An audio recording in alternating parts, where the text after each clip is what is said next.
E aí, pessoas, Bússola Pessoal Podcast começando, uma jornada emocionante de autodescoberta e desenvolvimento de marca pessoal. Te convido a se inspirar com os insights e experiências do nosso convidado especial de hoje. Ele que tem mais de 16 anos de experiência em tecnologia, é bacharel em ciência da computação, possui especialização em engenharia de software e mestrado em gestão de projetos. É head de inovação, trabalhando com projetos de desenvolvimento de software de uma empresa de tecnologia e segurança da informação. Com vocês, Gabriel Azevedo. Primeiro, muito obrigado pelo seu aceite, disposição e disponibilidade, Gabriel. Fala, meu amigo André, beleza? Boa noite, cara. Obrigado a você aí pelo convite, né? Me sinto aí honrado aí por esse tempo e poder trocar aqui um bate-bola com você aqui nesse momento. Maravilha. Eu já vou te passar a bola aí, perguntando quem é o Gabriel aí por trás da bio, né? A gente sempre, eu aí te apresentei aí todo pomposo e tudo mais, mas quem é o Gabriel no dia a dia, no pessoal? Bom, o Gabriel no pessoal é um cara que gosta de estar com os amigos, gosta de estar tomando cafés com os amigos para aprender um pouquinho mais, né? Eu tenho um costume muito de chamar meus amigos para tomarem cafés, para me aprender, para me ensinar, né? Ultimamente eu tenho ajudado algumas pessoas a transicionar carreiras, algumas pessoas próximas no meu ciclo de amizades, né? Até aprendendo, desenvolvendo esse processo, né?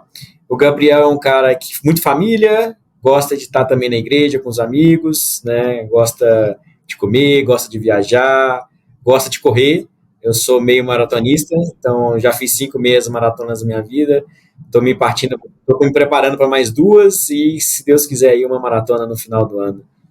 E profissionalmente falando, né? Um pouquinho aí do que eu faço, né? Eu sou responsável por uma equipe de desenvolvimento de software dentro de uma empresa ligada a dados, infraestrutura, cibersegurança, né, hoje em dia. Show. E aí eu já vou te perguntar, né?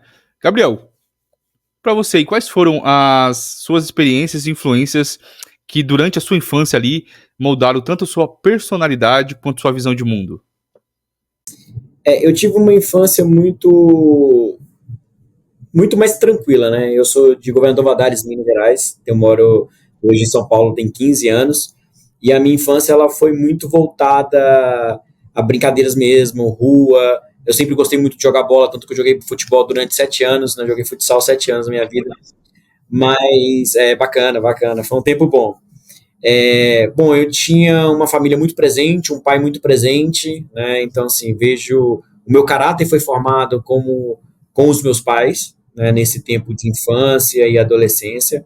Eu sempre fui um cara muito estudioso, então desde que eu entrei na escola, eu sempre fui dedicado e tudo mais. Sempre fui o CDF na minha época, né? Que falava lá que o CDF sentava lá na frente, né? Sempre fui um cara que, na época, por eu estudar bastante, de ajudar as pessoas, então é uma coisa que eu gosto bastante, e isso é uma reflexão que eu já fiz, né? Eu falo, se hoje eu gosto de tomar cafés, ajudar as pessoas, trocar uma ideia, e na verdade a gente acaba aprendendo muito com isso, mas aí eu fui refletindo já há algum tempo atrás, isso veio da minha infância, se você parar para pensar, porque lá na minha infância, adolescência, eu já fazia um trabalho de forma natural, né? Porque a gente ajudava o amigo que tinha dificuldade em matemática, tinha dificuldade em outra matéria, outra disciplina, a gente acabava ajudando. Mas, no geral, acho que quem formou, não tenho certeza, né? De formação dos meus pais, no caráter. E a escola foi um ambiente que me ajudou muito a me desenvolver, porque, por incrível que pareça, eu era um cara introspectivo. Mas a gente se conhece há algum tempo, né? Você vê que eu converso bastante, né? Então, eu fui melhorando ao longo dos anos, né, na minha vida. Mas é um pouquinho aí da infância que eu me vejo, né?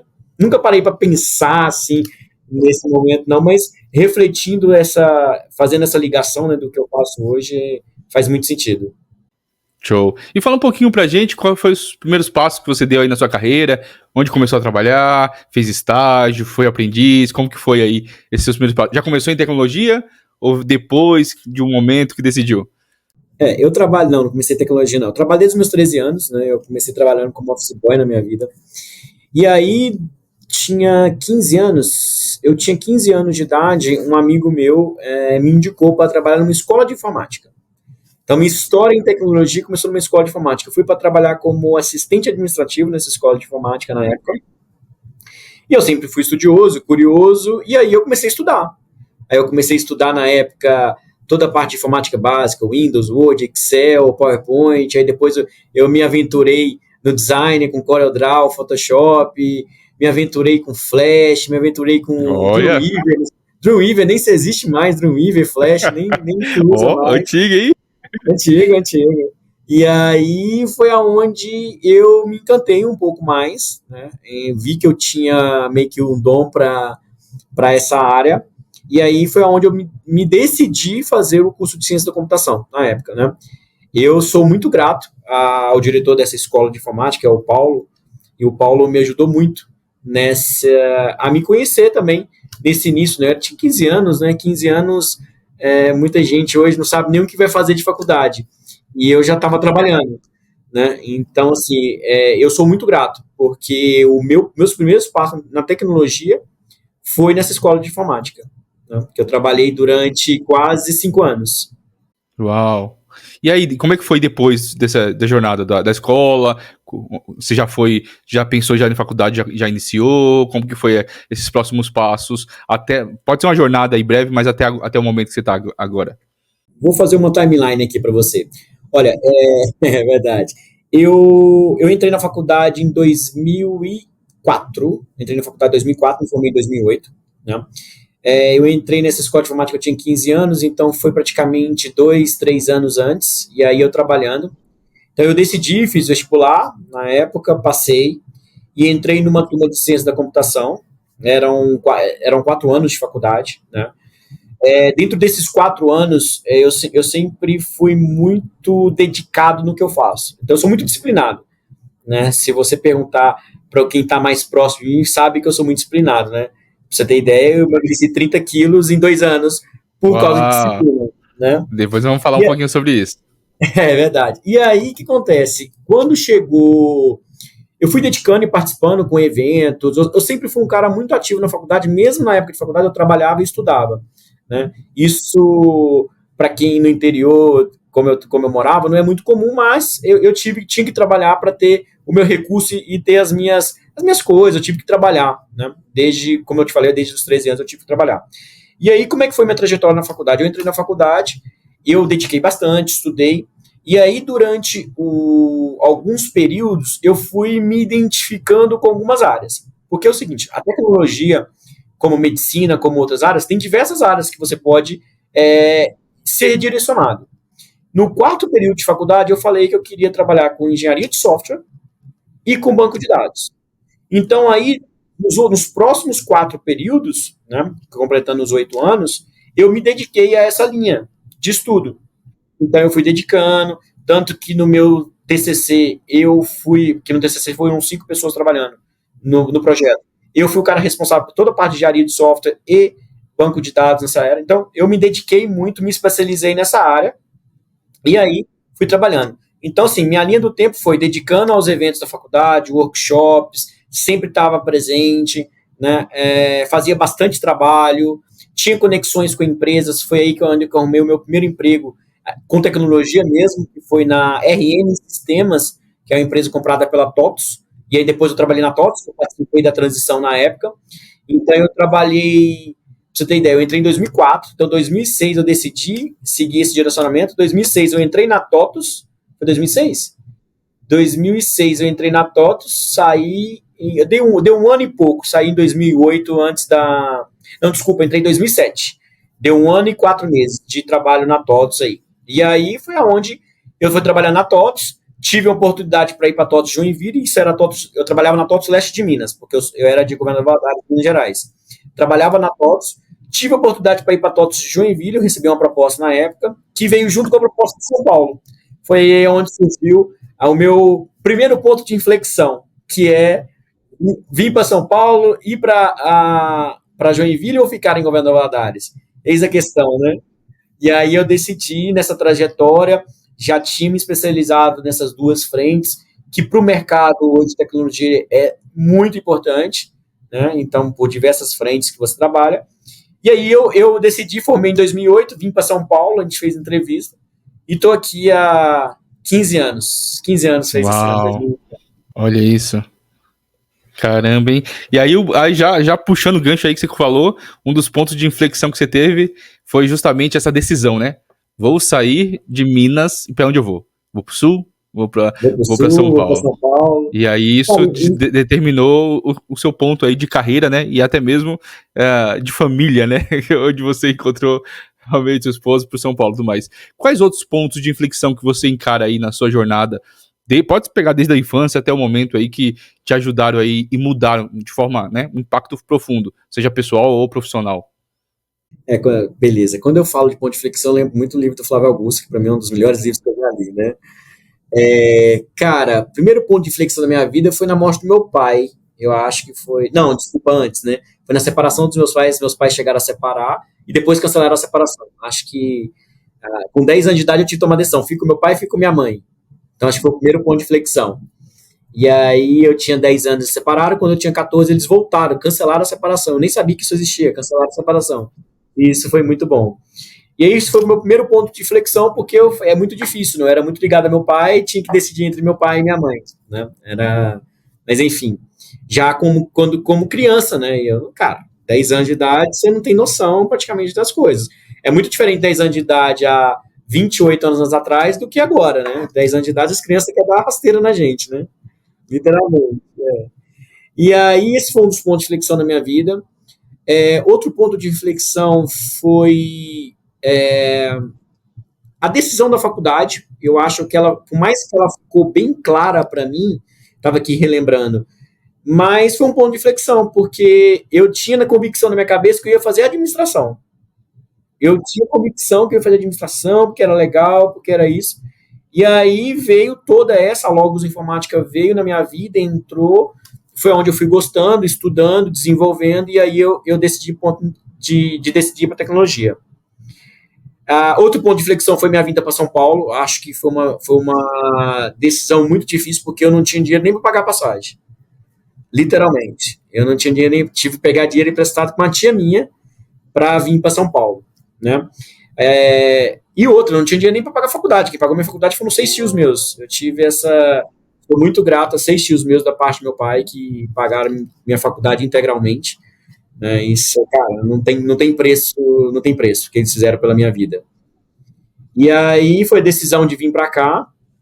E aí aqui são pontos de flexões constantes, se você for parar para pensar. Tomada de decisões de mudança de emprego foi outra também, porque eu mudei para São Paulo, eu vim para uma empresa, uma consultoria chamada Pentagon, dentro de um cliente chamado Ticket, um dos maiores players aqui de benefícios, né, do Brasil. É uma empresa francesa, E aí eu fiquei na Ticket quase 6 anos, mas por que eu saí da Ticket? Por vontade de crescer. Aí fui para a Estapar, que é uma empresa que trabalha com mobilidade, né? Eles são muito fortes em mobilidade, e eu trabalhei muito com o produto que a gente chamava de On Street, que é a parte de Zona Azul. Então, legal, sei. Tem até o aplicativo deles, né? Então, a primeira versão foi a equipe que eu trabalhei que desenvolveu, para você ter ideia. Olha que bacana. Então, a gente desenvolveu o aplicativo da Estapar, a gente reconstruiu todo o parque tecnológico de Zona Azul. Então, o parque tecnológico de Zona Azul está lá, tem grande parte nossa, né, da equipe que trabalhou lá, foi muito legal. Também trabalhei 5 anos, saí de lá também, buscando algo também diferente. Eu sou um cara que eu falo assim, eu tenho algumas ambições na minha vida, então eu diferencio, né, para mim, ambição de ganância. Eu sou ambicioso, quero crescer, quero evoluir, quero crescer intelectualmente, quero crescer profissionalmente, né? Financeiramente, consequente, isso é uma consequência também que acontece. E aí eu fui buscando algo que chegasse a um ponto, né? E aí eu fui mudando de oportunidades, né? Aí depois eu fui para o grupo Big, participei da transição Walmart para Big. Quando foi vendido por Carrefour, eu estava finalizando o projeto. Saí para a Raia Drogasil, participei dessa transição, viajei o Brasil inteiro fazendo a migração. Foi pro Pharma também, Raia Drogasil. Fui para a Raia Drogasil também. Mas antes no Big eu participei de um projeto que tinha que fazer uma transição dentro do centro de distribuição no Brasil. Então na pandemia, eu viajei a pandemia inteira, praticamente. Graças a Deus não peguei Covid naquela época, peguei Covid depois, né? Foi bem legal esse projeto. E aí, depois da Raia Drogasil, uma Raia Drogasil foi uma das melhores empresas que eu já trabalhei, gostei bastante de lá, era bem interessante o trabalho lá. E depois da Raia Drogasil, eu fui buscando algo que me desse um desafio e saísse da minha zona de conforto. Aonde eu vim hoje para a empresa que eu tô, para a Claranet. Além da empresa que eu tô, eu tenho uma pequena participação de uma startup, né? Eu sou co-founder de uma pequena startup, que é a Liontech, desde 2020, a gente lançou em 2021, que é a Liontech. Então, eu tenho parceria com mais 2 pessoas, que a gente tem um projeto aí de tributação de renda variável. E aí foi onde eu cheguei na Claranet também, né? Então, ou seja, a Claranet é uma empresa, como eu disse, sabe, segurança, dados, infraestrutura, cloud pública, cloud privada. E aí eu entrei aqui para ser o head de inovação. Né? Aqui a minha equipe é a única equipe de desenvolvimento de software dentro da empresa. Todas as outras... E a minha equipe ela é cross, ela atende todas as áreas, todas as BUs, mais externamente ao cliente. É uma multinacional inglesa, e aí a Claranet está em 11 países, né? Que ela tem sedes. E aí, nesse momento, foi diversos pontos de flexão que eu considero. Porque a mudança de emprego, ela é um ponto de flexão porque aonde você quer chegar, para onde você quer ir, qual que é o seu objetivo. Eu acho que a gente tem que ter um alvo, tem que ter objetivos, tem que ter metas. Então, assim, eu sou movido por meta. Eu tenho sonhos, tenho metas, tenho perspectivas, tenho sonhos pequenos, tenho metas pequenas como metas grandes, e aí que é o que me move de evoluir, crescer e chegar ao próximo nível. E aí que venham mais diversos pontos de inflexão na nossa vida. Show, Gabriel. Antes de falar um pouquinho ainda, eu quero falar um pouquinho para você sobre esse seu amor aí pelos estudos e um pouquinho do mestrado para você contar pra gente, mas eu queria saber um pouquinho mais sobre quais são os seus valores, né? Aqueles que te guiam, tanto na sua vida pessoal quanto profissional. Cara, essa é uma pergunta importante, né? Muito, muito forte essa pergunta. Primeiro, acima de tudo, é a verdade, a lealdade e o comprometimento. Eu acho que são coisas que me movem e que fazem eu evoluir e buscar junto, não só comigo mesmo, mas assim, com as pessoas que estão ao meu redor, né? Hoje eu sou líder, lidero uma equipe de 10, 12 pessoas, na verdade a gente está com 12, tem mais 3 vagas, então assim, em média de 15 pessoas que eu lidero hoje, e uma das principais coisas que eu busco eles a trabalhar é a evolução de carreira para que eles não fiquem na zona de conforto, que é a mesma coisa. Tudo que eu busco para eles, acho que eu busco para mim. Eu prezo muito pela saúde, acho que é uma coisa que me move. Eu emagreci 30 quilos, estava bem cheinho, bem um pneu Michelin mesmo. E isso me move porque eu sei quais são as consequências de você estar com obesidade. Então, isso para mim foi muito forte também, né, de tomar essa decisão. E eu busco isso no meu time, busco isso como mim. Então, hoje eu corro, faço academia justamente buscando, então uma das coisas que me move também é a saúde, né? E, cara, eu vejo muita questão da vida social. Então eu prezo muito pela vida social. Mas quando eu falo vida social, eu prezo muito que o meu time tenha um final de semana sem ter que ser acionado para trabalhar por algum projeto atrasado, para atender um problema, porque a gente é uma empresa 24/7. Mas a minha equipe não é 24/7. Então, eu prezo muito por essa qualidade de vida deles fora. Então, assim, um acionamento da minha equipe é muito raro. E, consequentemente, tudo isso que eu prezo por eles, eu também prezo por mim. Eu gosto muito da questão do relacionamento. Eu acho que, por exemplo, todo mês a empresa não tem o costume de fazer algo, até tinha, né? Fazer um café da manhã específico geral. Eu faço o café da manhã com o meu time. Eu tenho Legal. todo mês um café Criou um ritual. Criou um ritual com eles. 2 horas pra gente falar besteira. Falar, conversa fiada, conversar de tech pix, de futebol. Para engajar mesmo.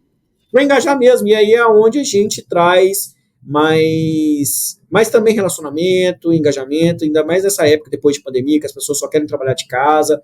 E aí é onde eu trago mais relacionamento junto com o time. É meramente um café 2 horinhas, mas faz a diferença. Um mês que eu atrasei o café, eles perguntaram, ué, não vai ter o café, não? Eu falei, vai. Mas são coisas que me movem, são as coisas que me movem, né? Assim, uma coisa que eu não abro mão é a lealdade, a verdade, eu acho que para mim são coisas muito fortes. E comprometimento, né? Eu tenho um perfil comportamental meio que conforme, meio certinho, metódico, mas ao longo do tempo eu fui evoluindo e tudo mais. Quando você faz aquele teste DISC que dá, que eu sou planejador, executor. Então eu tenho o meu lado metódico certinho e tenho o meu lado executor de entrega. Uma coisa que me move é resultado com qualidade. São duas coisas que me movem, duas coisas que meu time trabalha sempre buscando a maturidade do time, né? Buscando o nível elevado. Resumidamente, eu acho que são as coisas que me movem hoje em dia. Sensacional, Gabriel. E falando um pouquinho aí, voltando a gente para a questão de estudos, né? Quando a gente vê um head, né, principalmente de especialista, voltado para algumas áreas assim, a gente costuma ver que ele sempre busca por se especializar, né? Então, especializações você também tem essas, mas o curioso é que você fez mestrado, né? Mestrado em gestão de projetos, né? E aí dá para ver que realmente tá junto com aquele amor pelo estudar. Fala pra gente da onde surgiu, por que você foi fazer mestrado em gestão de projetos, e às vezes as pessoas que não conhecem talvez tanto de tecnologia, como que isso está interligado, né, com o ambiente que você está aí hoje, inovação, tecnologia e projetos. Bom, primeiramente, infelizmente falando, o mercado ele ainda não vê muito a questão do mestrado e do doutorado, né? Eu fiz um mestrado, ele é profissional. O MEC, a CAPES, que regulamenta o estrito sensu, ele lançou um viés profissional, tanto de mestrado quanto de doutorado. E o mestrado que eu fiz é um dos mestrados com maiores notas do Brasil, que é o mestrado da Uninove. A Uninove tem um mestrado muito forte. Para você ter ideia, eu não vou falar aqui a faculdade, mas tinha uma amiga minha que falava que o marido fazia numa outra super conceituada e que o cara não tinha 1/10 do que a gente estudava. Eu fiquei 2 anos estudando que nem louco. Ainda tive um módulo internacional, fui para perto de Boston, numa cidadezinha perto de Boston, fazer uma semana de imersão, que foi muito legal, foi enriquecedor na Bentley University. E a gente viveu lá, dormiu lá, o alojamento lá, comeu lá. Então, assim, foi uma experiência extraordinária.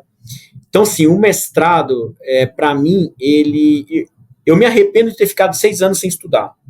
Isso é um tempo que não volta. Eu poderia ter feito meu mestrado e meu doutorado.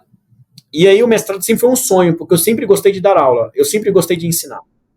O mestrado ele foi com o objetivo de eu aprender, aperfeiçoar e buscar o que há de melhor de profissionais que possam agregar.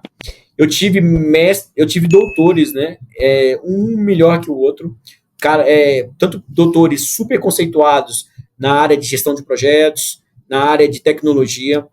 Então, aprendi muito. Se você pesquisar alguns nomezinhos aí dos meus, alguns nomes de doutores do meu curso, são nomes que o mercado aí no meio de gestão de projetos conhece bem.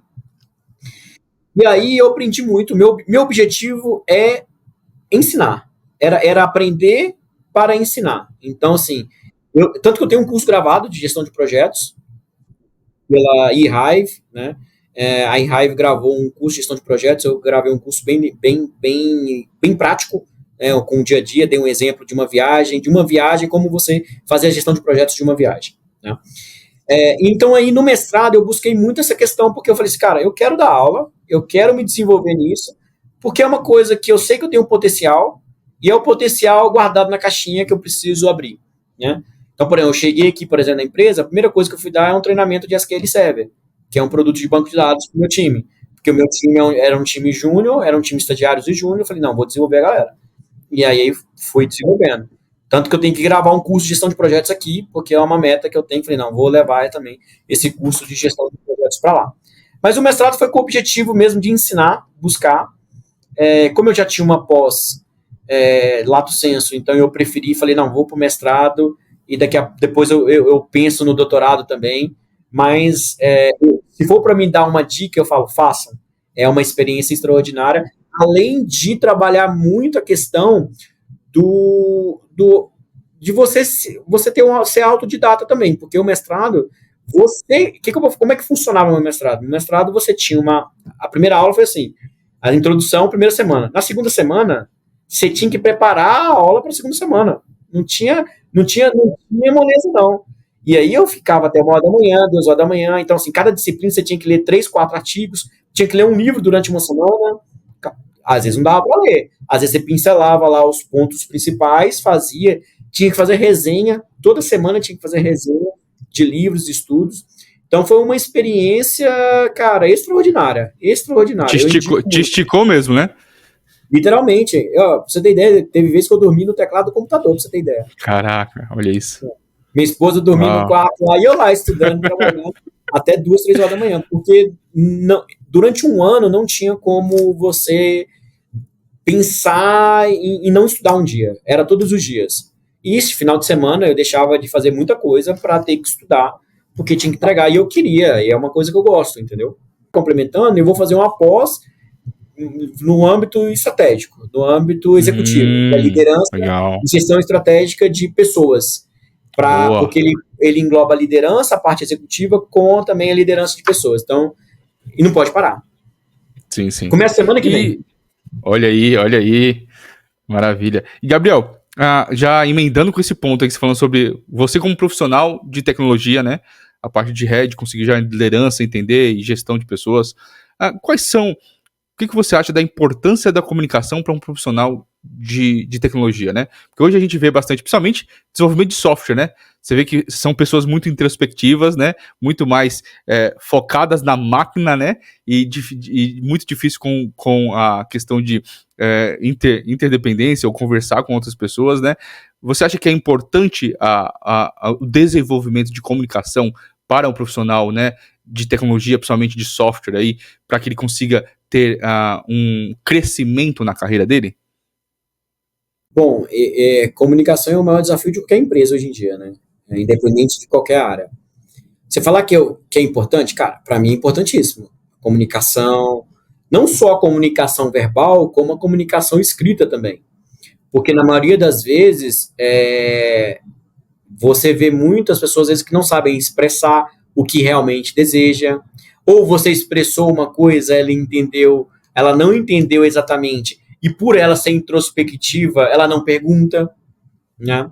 E é uma coisa, isso é, infelizmente ou felizmente falando, é muito normal você ver isso no mundo da tecnologia, muito normal. No meu time, por exemplo, eu tenho um time a maioria do meu time é geração Z, então a galerinha é até 25 anos. E nessa turma, eu faço uma reunião semanal e passo um vídeo motivacional e tudo mais, e vejo que algumas coisas eles não são tão interessados. E tudo tem um objetivo quando você, como gestor, passa, né? Então, a comunicação em si, ela é importante, essencial, e você pode perder dias e até semanas e meses de trabalho por uma comunicação errada, principalmente tecnologia. Porque tecnologia eu tenho um processo que eu faço um levantamento de requisitos, faço toda a estrutura que eu preciso para preparar o desenvolvimento do software, por exemplo. E aí, o que acontece? Quando a gente fala de perfil comportamental, a gente precisa de uma pessoa que tem um perfil comunicador para fazer esse intermédio entre tecnologia e negócio, né? Você pega o negócio, transforma em tecnologia e transmite para o time. E isso é super importante. E a comunicação, cara, é tempo todo, não tem erro. Por mais que o desprogramador está ali desenvolvendo, com foco na máquina, com foco na concentração, ele uma hora ou outra tem que se comunicar. Ele não é o super-homem que sabe tudo, que entendeu tudo, e uma vez ou outra ele vai ter que comunicar. Para você ter ideia, eu tenho um colaborador aqui que ele é muito introspectivo. E hoje, tem 1 ano e 2 meses que eu estou na empresa, vai fazer 1 ano e 2 meses. É exponencial como aumentou a comunicação dele. Mas por quê? Porque a gente instiga isso também. Nas reuniões semanais, eu instigo, por exemplo, numa pergunta, eu falo, não, eu quero escutar todo mundo. Mas por que eu quero escutar todo mundo? Não é porque é obrigatório escutar todo mundo. É que eu quero que todo mundo tenha esse trabalho. Então, por eu ter sido um cara muito introspectivo lá atrás, eu posso estar exagerando, né? Eu era introspectivo, mas não muito.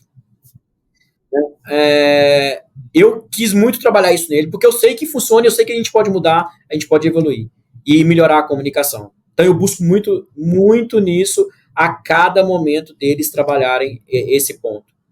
Em algumas ocasiões, principalmente. Mas esse colaborador em si, ele teve uma evolução da comunicação que eu me sinto feliz por isso. Olha isso. Maravilha. E você falou bastante sobre uma característica que você tem, que é ser disciplinado, né? E aí você comentou um pouquinho mais que você é meio maratonista, né? Como começou essa sua jornada, né, de busca? Foi por questão de disciplina e por você gostava do esporte? Ou foi por questão de saúde? E o quanto isso hoje tem impactado, né? Essas corridas, né? Fazendo isso para o seu dia a dia, seja pessoal, seja profissional. Bom, primeiramente, o que me incentivou acima de tudo foi o amor, cara. Verdade. Então, assim, eu comecei a... Quando eu conheci a minha esposa, a Maísa, e aí ela é médica, né? Ela é gastro, e ela falou assim, não dá pra eu casar com um cara que é muito gordinho, né? Porque como é uma gastro, vai casar com um cara gordinho, e aí ela falou assim, não, se eu toparia emagrecer. E não, e foi assim, foi com muito amor, né? E aí, por incrível que pareça, uma semana antes eu tinha feito a inscrição na academia, justamente porque, e assim, eu não tinha noção de quanto que eu estava acima do peso. Eu não tinha essa noção. É impressionante isso. E aí, o que acontece? Eu me matriculei na academia. Eu não corria 500 metros. Nunca corria 500 metros. E aí eu fui muito forte, então assim, mudei muito minha alimentação, drasticamente. Drasticamente que eu falo assim, eu não deixei de comer nada. A única coisa que eu não bebo desde 2016 é refrigerante e suco de caixinha. Não bebo. Então estamos em 2024, exatamente abril. Eu comecei exatamente em abril. Então tem 8 anos que eu não bebo nem refrigerante, nada de refrigerante e suco de caixinha.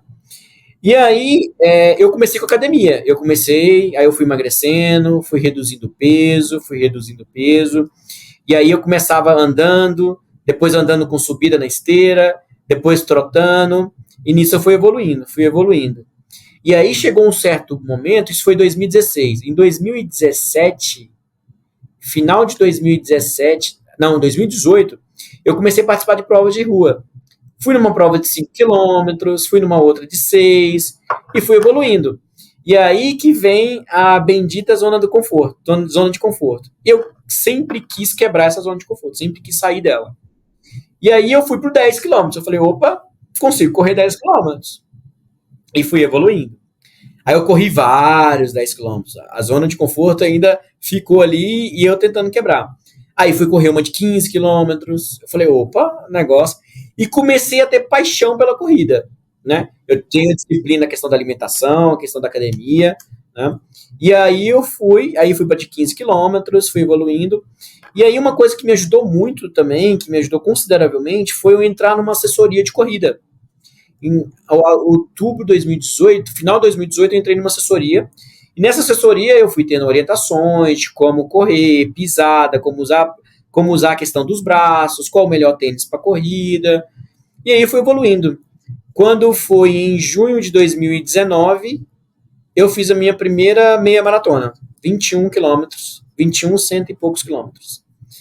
E foi no Rio de Janeiro, que assim, cara, uma vista maravilhosa, e eu acordei super bem, fiz uma corrida super bem, fiz em 2 horas e 4 minutos, eu até sentei na gramado lá do encerramento, eu não lembro exatamente onde tinha terminado, mas e chorei, cara, de emoção, porque foi uma conquista considerável, uma conquista emocionante para mim.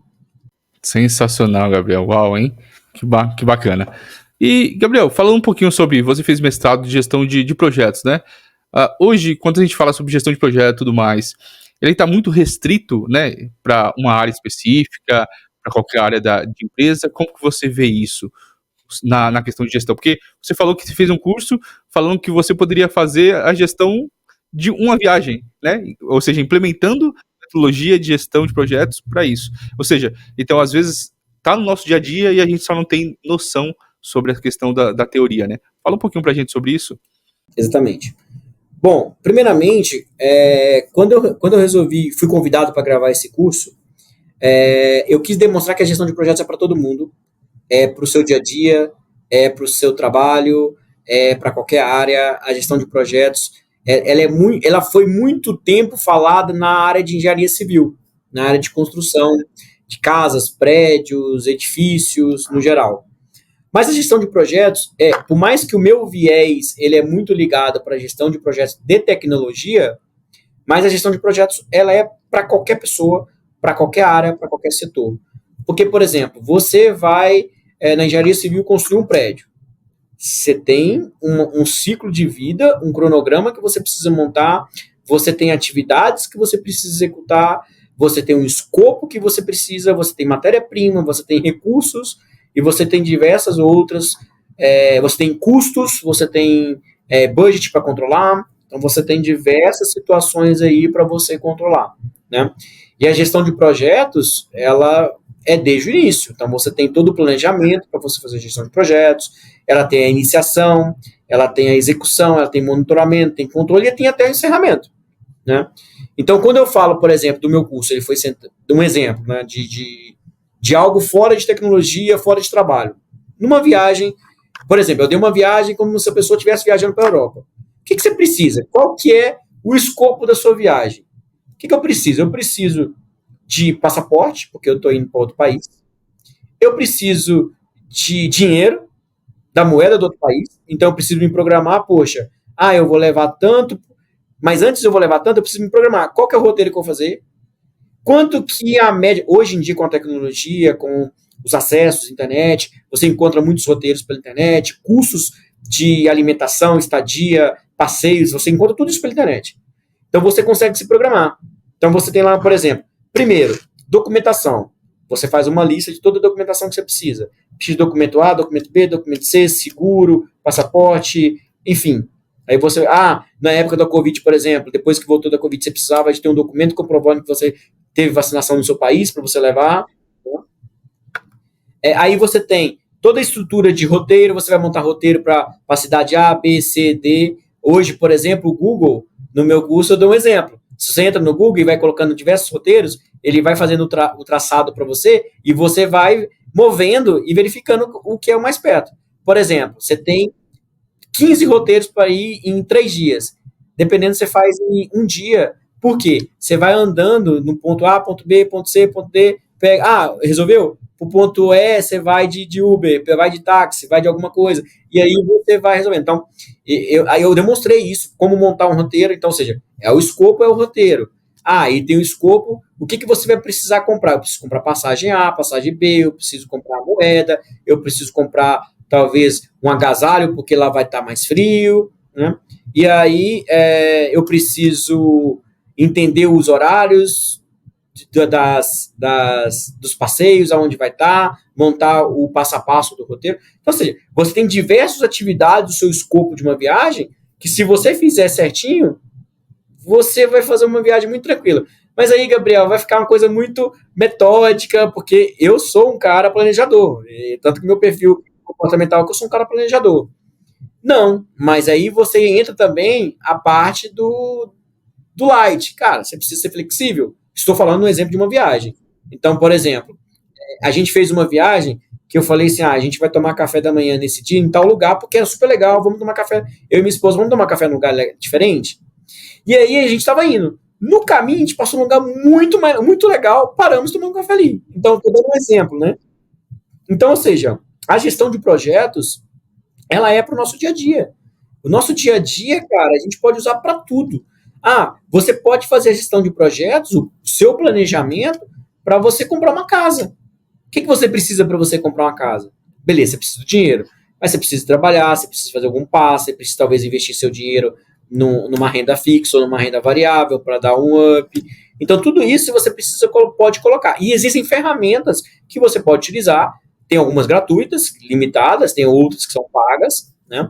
Eu dou muito exemplo do Trello, que tem uma parte gratuita, a Asana, e são ligadas muito à metodologia do Kanban, que é metodologia ágil, mas você tem também o Project, que já é mais uma metodologia Waterfall. Eu gosto muito de misturar as duas, por exemplo, né? Usar o Project, usar um pouco da metodologia ágil, acrescentar alguns pontos, enfim, dá para você fazer a gestão dos seus projetos de vida, todas pensando em gestão de projetos, né? As áreas de conhecimento, né? Desde integração, escopo, se você tiver que adquirir alguma coisa, se você tem custo, tempo, prazo, tudo isso você inclui na sua gestão de projeto, entre outras, né? Estou aqui dando uma palhinha de alguns exemplos. Sensacional. Então, entendendo os fundamentos da gestão de projetos, você consegue aplicar em qualquer área que você esteja, seja pessoal, no âmbito pessoal, seja no âmbito profissional, né? Muito Exatamente. bacana. Exatamente. Gabriel, você comentou também que você, além de estar como head de inovação, né, gosta de ensinar, tá indo para essa parte de ser professor também, e você também é sócio de uma startup, né?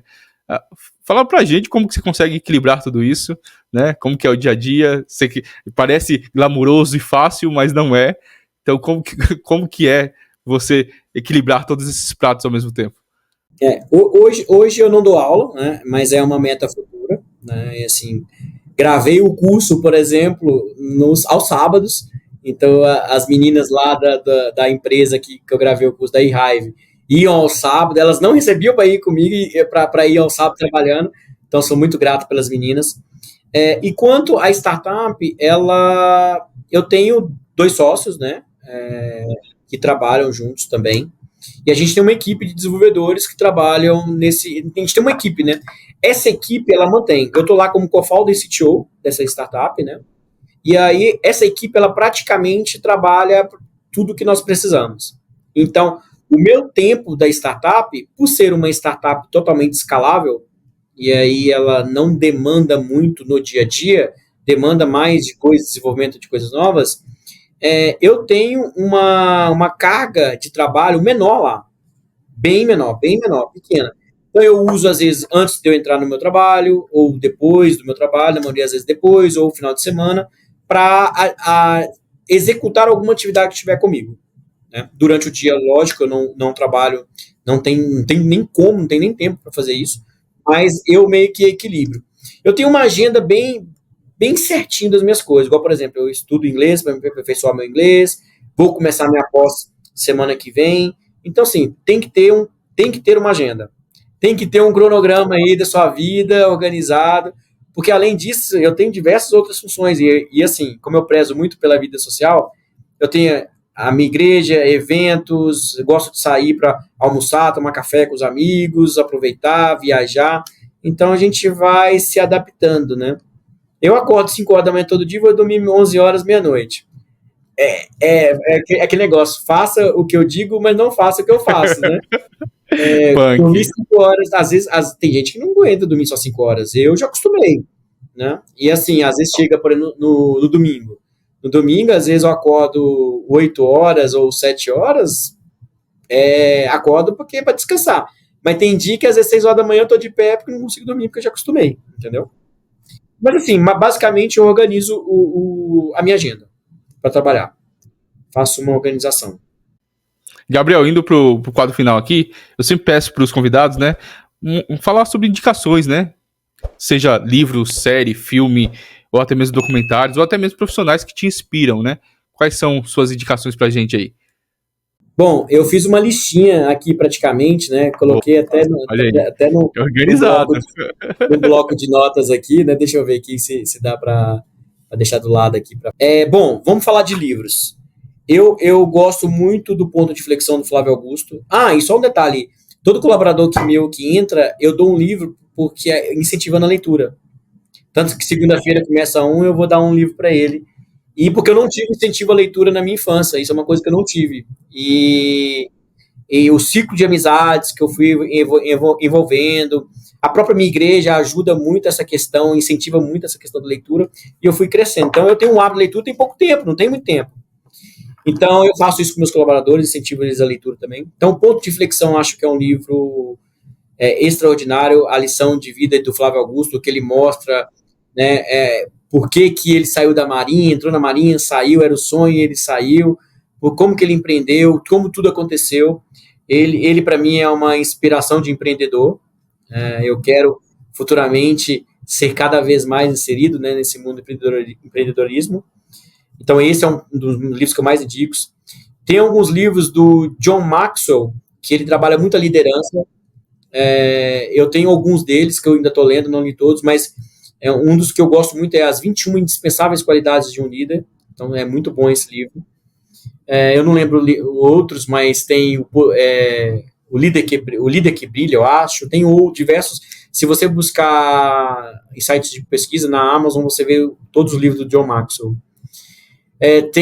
Enraizados, para mim, é um livro fortíssimo, fortíssimo, que fala muito sobre você criar raízes fortes, né? Tem outros aqui, a biografia do Steve Jobs, Homens Imparáveis. Tem um livro que fala muito sobre a questão que chama O Silêncio de Adão, que fala muito por que às vezes o próprio homem fica calado em certas situações, né? Ele se impor, não se impor para subir, mas ele falar, né? Ele ser um cara comunicador.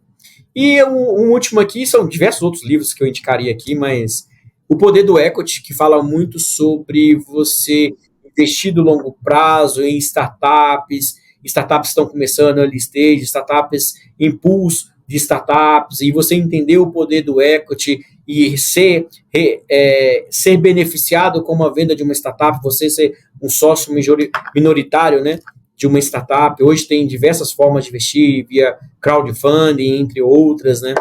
Tem diversas venture capital, venture builder que dá para você investir. Então é um livro também que eu indicaria. Falando de séries, né? Eu vou seguir a listinha aqui que eu anotei aqui. Boa. Que temos de série aí? Séries, acho que eu listei 3, são 3 que me marcaram bastante, que é Suits. Suits tem para mim muito boa. Tem muita lição aprendida, de posicionamento, de você estar preparado para algo, para uma audiência. Eu falo que agradeço muito a Deus que eu tenho facilidade muito de falar em público. Então, eu não tenho problema para dar palestras, para falar na frente de qualquer outra. E Suits mostra muito isso, né? De você estar preparado para as situações, né? O Harvey Specter sempre estava preparado para tudo, né? A vestimenta, de como você está sempre bem apresentado em certos lugares. Então, Suits, para mim seria o top 1 hoje, na minha opinião. E eu já vi alguns episódios mais de uma vez. Eu acho que o segundo é o The Playlist, que é do Spotify. Para mim é uma série muito top. Eu falo que tem uma cena lá da advogada que ela muda o mindset, né, do CEO da Spotify em um certo momento lá da série. E é muito legal.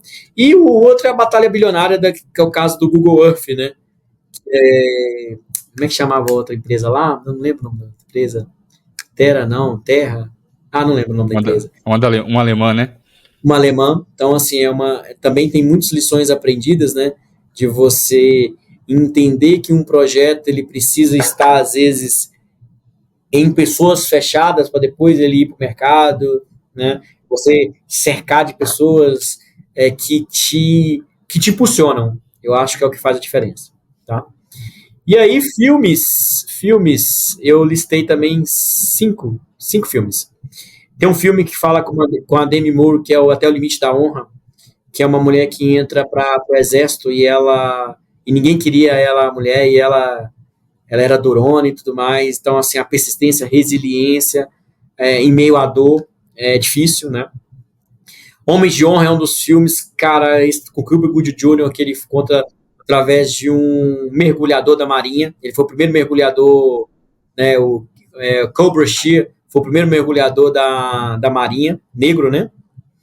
Tem um filme também que é Desafiando Gigantes, que conta a história de um treinador de futebol americano, né? Ele teve diversas dificuldades e aí foi tendo insights, né? E foi mudando o time. O Milagre da Cela 7 é um filme que toca muito, né? Que conta a história de um pai com deficiência mental, né?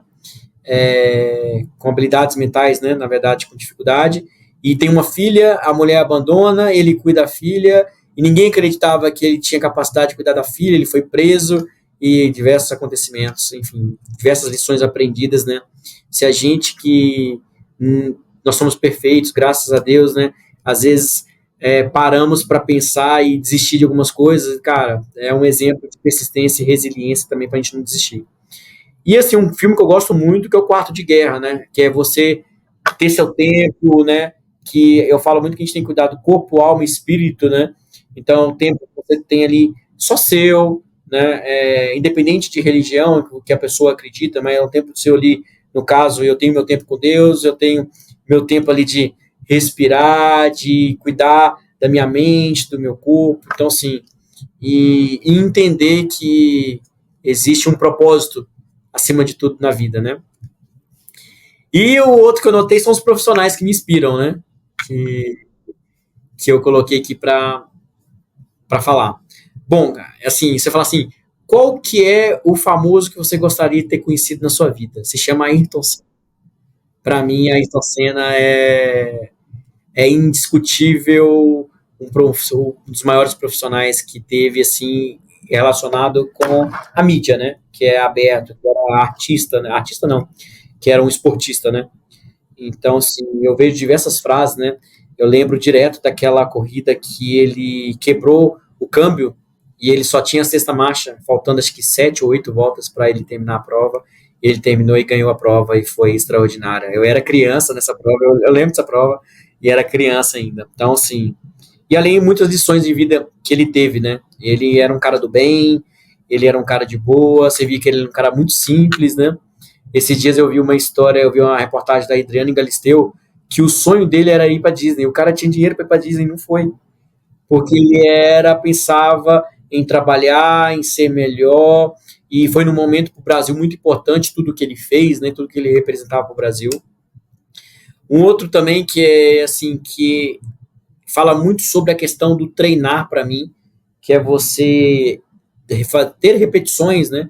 É o Rogério Ceni, que não, eu sou São Paulino, mas não porque só isso, mas ele é um cara que fez gols treinando, treinando e treinando falta quando ninguém estava em campo, né? Então, ou seja, o treinar faz a diferença.